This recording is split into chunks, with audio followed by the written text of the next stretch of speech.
Hi everyone, আবারও নতুন study blog নিয়ে শুরু করেছি। আর আজকে আমি যেদিনকে ভিডিওটা আমি শ্যুট করেছিলাম সেটা ছিল গাজন, মানে পয়লা বৈশাখের আগের দিন। তো তারপরে ছিল শুভ নববর্ষ। গাজনে অনেক কিছু আমরা দেখেছিলাম, আর এইটা আমি প্রথম দেখছি। এর আগে আমি কোনো দিন গাজন দেখিনি।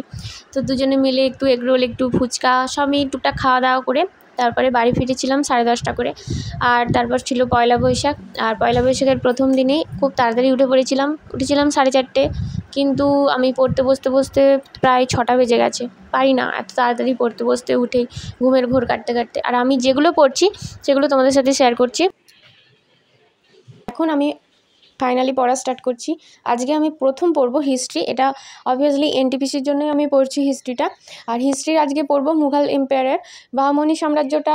আগের দিন যেটা পড়েছিলাম আমি সেটা একটুখানি রিভাইজ করে নিচ্ছি। তারপরে আমি মুঘলটা পড়বো। মুঘলটা শুরু করবো একদম আকবর অবধি পড়বো। প্রথমে তরুণ গোয়েলের জিকে শর্ট ফর্মে পড়ে নেব, তারপরে ভাস্ট ফর্মে একটু বাংলা ভার্সনটা পড়বো। জাহাঙ্গীরের আসল নাম ছিল সেলিম। 5th শিখ গুরু অর্জুন দেব। এগুলো পড়বে। আর একটা খুব ইম্পর্টেন্ট কোয়েশ্চেন, যে কোন মুঘল রাজার সমাধি ছিল ভারতের বাইরে, পাকিস্তানে? জাহাঙ্গীরের ওটা। হ্যাঁ, বাকি সবার কিন্তু ভারতের মধ্যে ছিল। আর জাহাঙ্গীরের স্ত্রীর নাম ছিল মেহেরুন্নেসা, হ্যাঁ, যার টাইটেল ছিল নূরজাহান। এগুলো পড়বে। আর তার সাথে সাথে আমি একটা হিস্ট্রির এমসিকিউ টাইপ কোয়েশ্চেন পড়ছিলাম। যেগুলো ইম্পর্টেন্ট আমি দাগ দিয়ে রেখেছি, দেখতে পাচ্ছ তোমরা। তো আমার সকালের দিকে পড়া কমপ্লিট হয়ে গেল। এরপর একটু ব্রেক নিয়ে কিছু এদিক ওদিক ঘুরে খাওয়া দাওয়া করে তারপর আবার সেকেন্ড স্লটের পড়া পড়তে বসবো। আর আগে প্রথমটা এনটিপিসি পড়লাম। এরপর আফটার ব্রেকফাস্ট আমি পড়তে বসছি প্রায় 10:30 কি 11টা থেকে। তারপর আমি পড়বো হচ্ছে এএনএম বা জিএনএমের জন্য বা এনটিপিসির জন্য বলতে পারো। আজকে লাইফ সায়েন্সের আমি স্নায়ুতন্ত্র চ্যাপ্টারটা পড়বো। স্নায়ুতন্ত্র থেকে কী কী ইম্পর্টেন্ট তোমরা জিজ্ঞেস করলে বলবো। করোটি স্নায়ু হচ্ছে 12 জোড়া। তারপর সুষুম্না স্নায়ু হচ্ছে। করোটি স্নায়ু কোথায়, কোন স্নায়ু মিশ্র, কোন স্নায়ু চেষ্টীয়, কোন স্নায়ু অন্তর্বাহী, এইগুলো আলাদা আলাদাভাবে আসে। কোন স্নায়ু কোনটার উদ্দীপনায় কাজ করে, এগুলো আলাদা আলাদাভাবে আসে। তো সেইগুলো একটু রিমাইন্ড করে নেবো। আমার তো রিভিশন সবই আছে। লাইফ সায়েন্স তো আলাদা করে পড়ার কিছু নেই, কারণ আমার সাবজেক্টই লাইফ সায়েন্স। তাহলে একটু রিভিশন করে নেবো। তো এরপর স্নান টান করে চলে এসেছি। এখন বাজে প্রায় 12টা, 12:30 বাজে, কি একটাই বলতে পারো, কারণ এদিক ওদিক করতে করতে আমার পড়তে বসতে 1টাই বেজে গেছে। এরপর আমি ইংলিশে পড়বো ফ্রেজাল ভার্ব।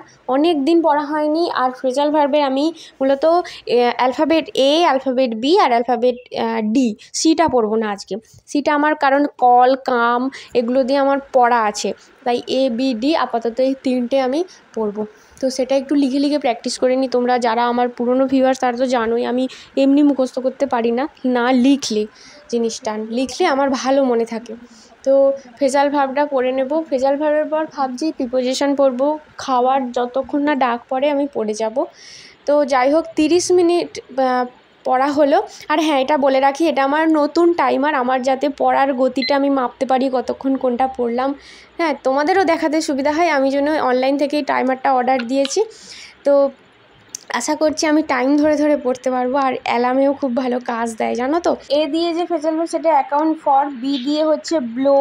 তারপরে ব্রেক আপ, হ্যাঁ, break into, break up, break through, break up with, এগুলো ভালো আসে। তারপরে কাম দিয়ে কাম অ্যাক্রস, কাম অ্যাবাউট, এগুলো ইম্পর্টেন্ট। তারপর ব্লো দিয়ে ব্লো আপ, ব্লো আউট, হ্যাঁ, bring about, bring round, bring up, bring with, হ্যাঁ, এগুলো আসে। তারপরে call in, call out, call at, call off, এগুলো আসে। এগুলো সবই ইম্পর্টেন্ট। একটু বাংলাটা লিখে পড়বে।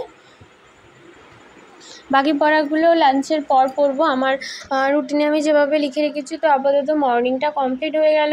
এরপর আফটার ব্রেকফাস্টের 1 ঘন্টা লাইফ সায়েন্সও কিছুক্ষণ পড়েছি। তারপরে একটুখানি ইংলিশ পড়ে নিলাম। 1 ঘন্টা তো হলো না, 30 মিনিট মতো হলো। এরপরে ইভিনিং আর নাইটে যা আছে সেগুলো পড়বো।